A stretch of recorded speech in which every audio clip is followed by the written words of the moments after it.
Hello champions, welcome back on अड्डा 24/7 class 9 and 10 YouTube channel. तो मेरे प्यारे क्लास 9th के बच्चों, आपके लिए यशस्वी स्कॉलरशिप की क्लासेस का पार्ट 2 लेकर आ चुका हूं, जिसमें हम आज इन 5 चैप्टर के बेस्ड MCQ क्वेश्चन की प्रैक्टिस करेंगे, क्योंकि आपकी एग्जाम की प्रिपरेशन की जिम्मेदारी हमने उठाई है।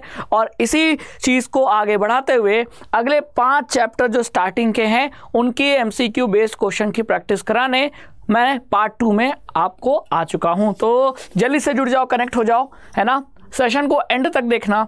यशस्वी स्कॉलरशिप का पहला पार्ट जो क्लासेस जो हमने चलाए हैं उसका पहला पार्ट ऑलरेडी आ चुका है, आज है दूसरा पार्ट। तो चलिए दूसरे पार्ट में स्टार्ट करते हैं लेक्चर। और पहला क्वेश्चन आपके सामने आ चुका है। Which one of the following condition is not essential to grow maize. Maize यानी बच्चों क्या होता है? भुट्टा। और भुट्टे को कब किस सीजन में ग्रो किया जाता है, ये अगर आपको याद होगा तो फिर आप ऐसे क्वेश्चन का आंसर दे सकते हो, है ना। तो अगर मैं बात करूं भुट्टे की, तो क्रॉप को रेनी सीजन में यानी मेज को, भुट्टे को रेनी सीजन में ग्रो किया जाता है ना। रेनी सीजन में जब टेम्परेचर आपका लो होता है और रेनफॉल होता है, जिसके वजह से ह्यूमिडिटी अधिक होती है ना। तो ये बातें आपको ध्यान में रखनी है। क्लियर? तो high temperature, low temperature, humidity, rainfall. तो कौन सी कंडीशन एसेंशियल नहीं है, ये पूछा है, ध्यान से दीजिएगा, है ना।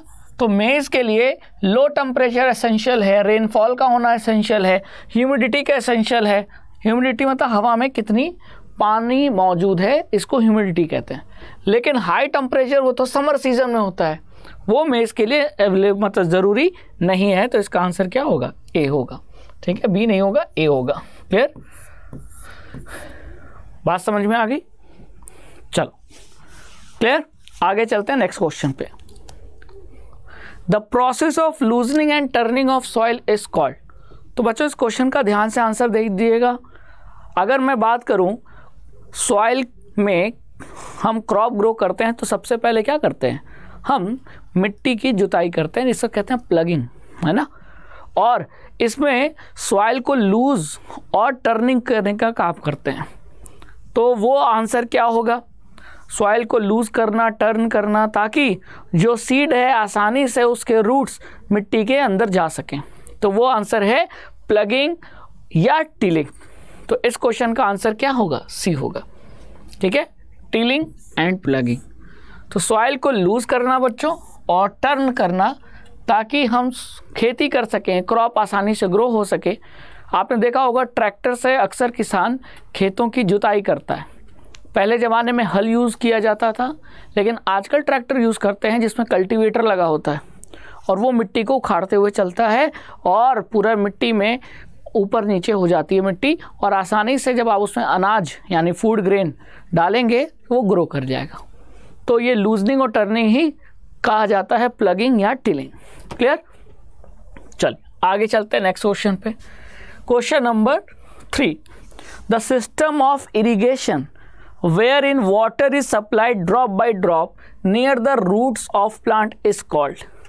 तो वो सिस्टम पूछा है जिसमें प्लांट के रूट में, है ना, मान लीजिए ये छोटा सा आपका प्लांट है और ये इसका रूट है। तो रूट में पाइप की मदद से अगर हम ड्रॉप बाय ड्रॉप पानी डालें तो इस इरिगेशन के सिस्टम को, तरीके को क्या कहा जाता है? नॉर्मली किसान क्या करता है? किसान पूरे खेत में पानी भर देता है, लेकिन उस प्रोसेस में ज़्यादा पानी कंज्यूम होता है, और हम कम पानी से ही खेतों को, हम प्लांट्स को, क्रॉप्स को इरिगेशन कर सकते हैं। और उससे हमको क्या करना होगा? फिर पूरे खेत में ना देकर सीधे पानी अगर पाइप की मदद से हम प्लांट्स के जड़ों में दें, क्योंकि असल में प्लांट की जो रूट्स होते हैं वही तो वाटर को एब्जॉर्ब करते हैं। तो हम खेतों में पानी देंगे तो अधिकतर पानी तो वो इवेपोरेट हो जाएगा, तो प्लांट कैसे यूज़ करेगा? तो इसीलिए प्लांट को डायरेक्टली उसके रूट में दे दो आप। तो इस प्रोसेस को क्या कहते हैं? तो drop by drop water supply करने की तरीके को हम कहते हैं ड्रिप इरिगेशन। तो ये आपका आंसर क्या होगा? आंसर बी होगा। ठीक है, ड्रिप इरिगेशन समझ में आ गई। तो ये वर्ड ध्यान रखना, ड्रॉप बाय ड्रॉप इरिगेशन। अगर हम ड्रॉप बाय ड्रॉप सप्लाई करें वाटर का, ऐसा इरिगेशन का मेथड जिसमें वाटर की सप्लाई ड्रॉप बाय ड्रॉप हो, कहाँ, प्लांट के रूट में, तो उस सिस्टम को, उस इरिगेशन को ड्रिप इरिगेशन कहते हैं, है ना। तो इरिगेशन का नाम क्या होगा, ड्रिप इरिगेशन।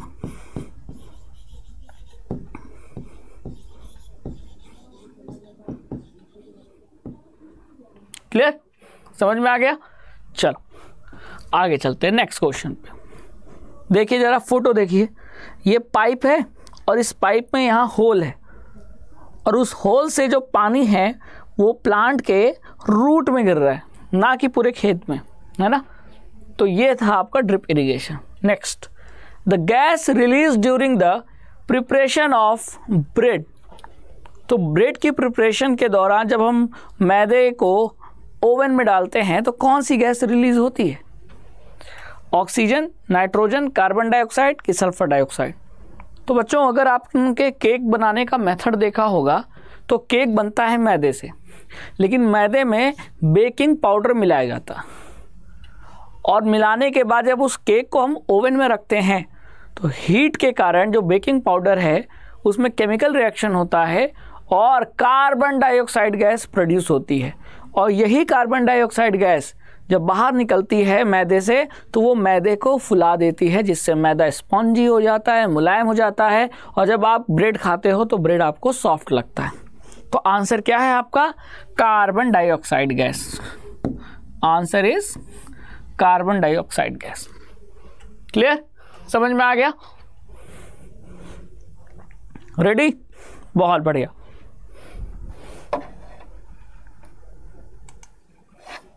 क्लियर, चलिए next, the disease caused by protozoan and spread by an insect is. उस डिजीज का नाम बताना है बच्चों जो होती तो प्रोटोजोआ के कारण है, लेकिन उसको स्प्रेड करने का काम एक इंसेक्ट करता है।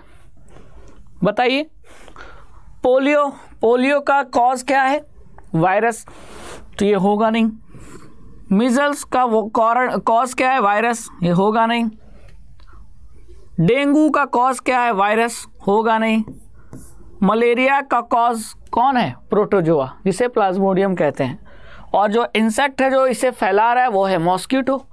तो इस क्वेश्चन का आंसर क्या जाएगा, बी जाएगा, है ना। तो ये रहा हमारे इस क्वेश्चन का आंसर। तो जितने भी डिजीज़ हैं उनके कॉजेटिव एजेंट और उनके वेक्टर जो उसको फैलाते हैं ये आपको पढ़ना है, बहुत ज़रूरी है। बैक्टीरिया के कारण होने वाली बीमारी, वायरस के कारण होने वाली बीमारी, ये सारी चीज़ें आपको अच्छे से लर्न करना है ना। चलिए आगे चला जाए। तो ये क्वेश्चन की प्रैक्टिस कराने का पीछे मकसद ये है कि आपको ये पता हो कि किस टाइप के क्वेश्चन पूछे जाएंगे, कौन से टॉपिक से क्वेश्चन पूछे जाएंगे, है ना। तो डिजीज़ बहुत इंपॉर्टेंट टॉपिक है। Next, pathogenic microorganism present in host cells are killed by medicines called.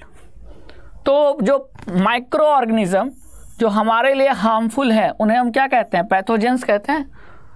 तो पैथोजेंस मतलब micro organism which causes disease in humans. इंसान के बॉडी में जो ह्यूमंस जो डिजीज कॉज करने वाले माइक्रो ऑर्गेनिज्म हैं उन्हें ही पैथोजेंस कहा जाता है। तो होस्ट कौन हो गया, हम। अब हमारे बॉडी में अगर कोई पैथोजेनिक माइक्रो ऑर्गेनिज्म है तो उसे मारने के लिए हम दवा खाएंगे, और मोस्ट ऑफ द केस में वो माइक्रो ऑर्गेनिज्म कौन होता है, बैक्टीरिया। तो फिर बैक्टीरिया को मारने के लिए हम कौन सी दवा खाएंगे, एंटीबायोटिक। तो एंटीबायोटिक मतलब वो दवाइयाँ जो बैक्टीरिया के इन्फेक्शन को ख़त्म करें हमारे बॉडी में। तो हम होस्ट हो गए और हमारे बॉडी में बैक्टीरिया के इन्फेक्शन को ख़त्म करने के लिए जो मेडिसिन खाते हैं वो होता है एंटीबायोटिक। ठीक है, क्लियर। चलो अगले क्वेश्चन पे चलते हैं। बहुत बढ़िया। Next, the material which is commonly used for making kitchen container is. तो किचन कंटेनर के लिए कौन सा मटेरियल हम यूज करते हैं। अगर आपने देखा होगा किचन में जो प्लास्टिक के जो कंटेनर होते हैं ना, छोटे बड़े किसी में चीनी रखा है, किसी में आपका बिस्किट रखा है, किसी में आपका नमक रखा है। तो घर में किचन में आप जाओगे तो बहुत सारे प्लास्टिक के कंटेनर हैं, किसी में काली मिर्च है, किसी में मसाले रखे हुए हैं। तो वो कंटेनर प्लास्टिक के किस मटेरियल से बनाए जाते हैं? क्या वो पीवीसी के बनाए जाते हैं? क्या वो टेफ्लॉन के बनाए जाते हैं? क्या वो एक्राइलिक के बनाए जाते हैं? या वो पेट के बनाए जाते हैं? क्या होगा आंसर? सोचो। तो जो नॉन आपके किसको कहते हैं, अगर हम नॉन जिसको कहते हैं ऑयली, है ना, मतलब ऐसा बर्तन, ऐसा तवा जिसमें ऑयल ना चिपके, नॉन स्टिकी, वो बनाए जाते हैं टेफ्लॉन से।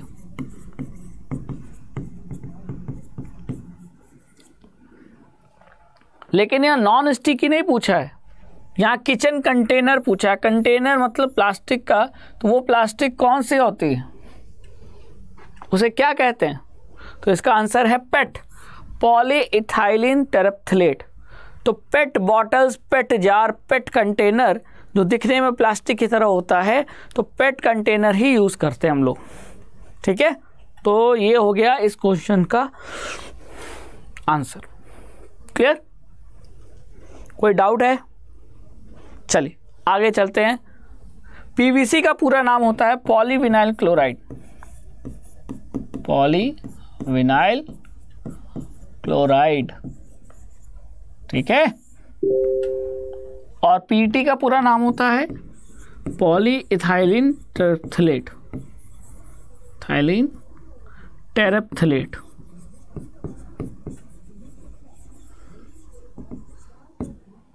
ठीक है, चलो next. Which of the following is not a common property of plastic? Plastic की अगर प्रॉपर्टी अगर आप पढ़ोगे तो इनमें से कौन सी प्रॉपर्टी नहीं है? बताइए। प्लास्टिक क्या नॉन रिएक्टिव है? जी हाँ, तो ये प्रॉपर्टी है। प्लास्टिक ड्यूरेबल होता है? जी हाँ, ड्यूरेबल भी होता है बच्चों। प्लास्टिक लाइट इन वेट होता है? जी हाँ, तभी तो यूज़ कर रहे हैं। हल्का होता है, भारी होता है तो क्यों यूज़ करते? प्लास्टिक इतना पॉपुलर क्यों हुआ? इसी कारण कि वो हल्का है, उसमें कुछ फूड रख दो तो फूड के साथ रिएक्शन नहीं करेगा, ड्यूरेबल है ना, 4 साल 5 साल 10 साल जितना साल चाहे उसका यूज़ कर सकते हैं, है ना। और दूसरी चीज़ जो सबसे बड़ी फ़ायदा है कि इलेक्ट्रिसिटी का पुअर कंडक्टर होता है। अब देखो यहाँ क्या लिखा है, गुड कंडक्टर। तो क्या ये प्लास्टिक की प्रॉपर्टी है? नहीं है। और पूछा क्या है, नॉट, तो फिर हमारा आंसर क्या जाएगा? डी जाएगा। क्लियर? समझ में आ गया? चलिए, तो इस क्वेश्चन का आंसर है डी। क्यों? क्योंकि plastic is poor conductor of electricity, ना कि good conductor. Poor conductor of electricity.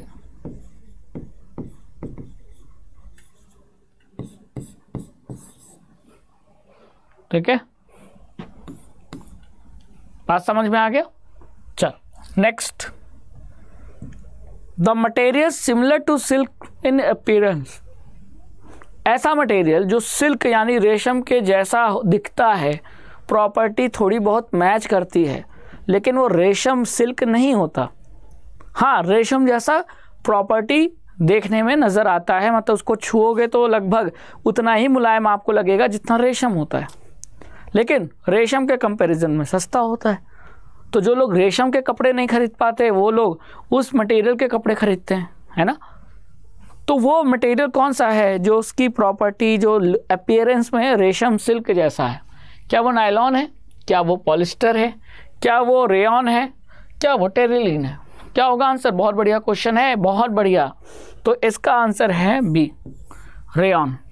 Rayon को इसीलिए आर्टिफिशियल सिल्क भी कहा जाता है। क्या कहा जाता है? Artificial silk. ठीक है,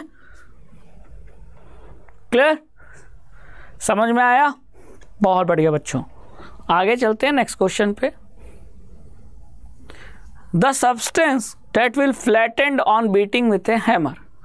हैमर से बीट करने पर वो सब्सटेंस जो फ्लैट हो जाए वो कौन है? तो इस प्रॉपर्टी को हम क्या कहते हैं? मैलिएबिलिटी। किसी सब्सटेंस को बीट करने पर वो फ्लैट हो जाए, इस प्रॉपर्टी को क्या कहते हैं? मैलिएबिलिटी कहते हैं, है ना। और ये प्रॉपर्टी किस में होती है? मेटल्स में होती है। तो आपको ये चेक करना है कि मेटल कौन है। आयोडीन मेटल है? नहीं। कोल मेटल है? नहीं, कार्बन से बना होता है, कार्बन नॉन मेटल है। सल्फर नॉन मेटल है। जिंक, सी हाँ जिंक। तो जिंक के दानों को अगर आप हैमर से क्या करोगे? तोड़ो, पीटोगे तो ये फ्लैट हो जाएगा, है ना। क्लियर? तो ये प्रॉपर्टी होगी किसमें? जिंक में। और इस प्रॉपर्टी को हम क्या कहते हैं बच्चों? मैलिएबिलिटी कहते हैं। क्लियर? समझ में आ गया? अब आपको मेटल और नॉन मेटल कौन है ये एग्जाम्पल आपको याद होना चाहिए। फ्लोरीन, क्लोरीन, ब्रोमीन, आयोडीन सब नॉन मेटल्स हैं, है ना। Lithium, sodium, potassium, zinc, iron, ये सब मेटल्स हैं। क्लियर? चलो आगे चलते हैं नेक्स्ट क्वेश्चन पे। Which of the following property is not responsible for copper to be used as electrical conduction wire? Copper की वो कौन सी खूबी है, कौन सी खासियत है जिसके वजह से कॉपर को हम इलेक्ट्रिकल कंडक्टर वायर की तरह यूज करते हैं? और यहाँ ये पूछा है कि कॉपर की वो कौन सी खूबी जिसके वजह से वो इलेक्ट्रिकल कंडक्शन वायर के लिए यूज नहीं किया जा रहा। तो नॉट पूछा है। कॉपर में बहुत सारी स्पेशल बातें होंगी, कुछ उसे इस लायक बना देती हैं कि उसे हम यूज करते हैं कॉपर वायर बनाने में, कंडक्शन वायर बनाने में, और कुछ ऐसी खूबी है जो उसका वायर बनाने में कोई यूज नहीं है।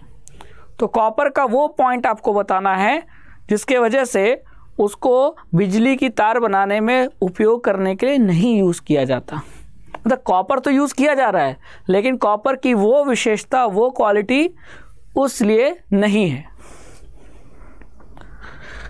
डक्टिलिटी, तो डक्टिलिटी की वजह से हम किसी भी मेटल को वायर के फॉर्म में कन्वर्ट कर सकते हैं। तो ये वो प्रॉपर्टी है जिसके वजह से कॉपर को हम वायर के लिए यूज़ कर पा रहे हैं। ठीक है। गुड कंडक्टर ऑफ इलेक्ट्रिसिटी, हाँ कॉपर मेटल है, मेटल गुड कंडक्टर होते हैं, इसीलिए कॉपर का वायर भी अच्छा कंडक्टर होगा, इसीलिए कॉपर का वायर की तरह यूज़ कर रहे हैं। कॉपर का कलर, अब कलर से कोई लेना देना है क्या कॉपर का वायर बनाने का? कोई लेना देना नहीं है। कॉपर का कलर ब्राउन होता है लेकिन वो ब्राउन कलर का है इसलिए कॉपर की बिजली की तार बनाई जाती है, ऐसा कोई रिलेशन नहीं है। तो ये प्रॉपर्टी वायर बनाने के लिए कॉपर को यूज करने के पीछे इसका कोई रोल नहीं है। ठीक है। इट इज सॉलिड, हाँ सॉलिड नहीं होता तो उसे हम पीट पीट कर वायर के फॉर्म में कैसे कन्वर्ट करेंगे? तो हमारा आंसर जो है वो है बी। क्लियर?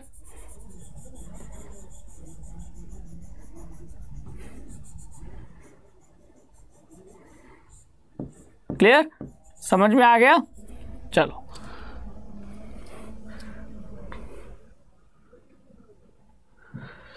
फिर next, metals are generally solid, which of the following metal is in the liquid state at room temperature.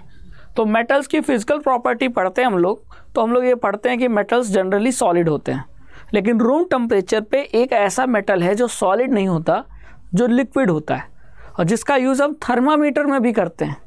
क्या उसका नाम आप बता सकते हो? सोचिए, बताइए। क्या वो मरकरी है, एल्यूमिनियम है, सोडियम है कि सिल्वर है? तो इसका आंसर क्या जाएगा? मरकरी। मरकरी एक ऐसा मेटल है जो सॉलिड नहीं रहता, रूम टेम्परेचर पे लिक्विड होता है और लिक्विड होने के कारण ये हीट पाने पर एक्सपेंड करता है बहुत तेज़ी से, इसीलिए इसका यूज़ हम कहाँ करते हैं? थर्मामीटर में। क्लियर? समझ में आया? तो ये था आपका इस क्वेश्चन का answer. Clear? Next, which of the following is not a constituent of petroleum. तो पेट्रोलियम यानी कि कच्चा तेल जो हम निकाल रहे हैं नीचे से, धरती से, है ना, और फिर उस कच्चे तेल को हम अलग अलग डिफरेंट पार्ट्स में कन्वर्ट कर देते हैं। उसी पेट्रोलियम से हम पेट्रोल भी बनाते हैं, हम डीजल भी बनाते हैं, हम केरोसिन भी बनाते हैं, हम पैराफिन वैक्स भी बनाते हैं, हम आपका क्या कहते हैं ग्रीस ऑयल, लुब्रिकेटिंग ऑयल भी बनाते हैं, है ना।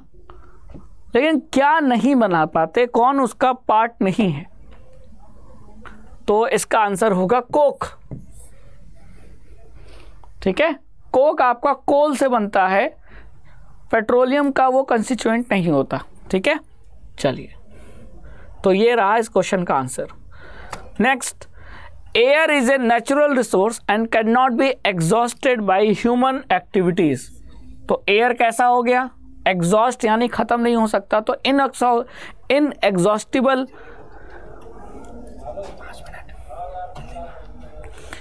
एयर आपका इनएग्जॉस्टिबल नेचुरल रिसोर्स है ना।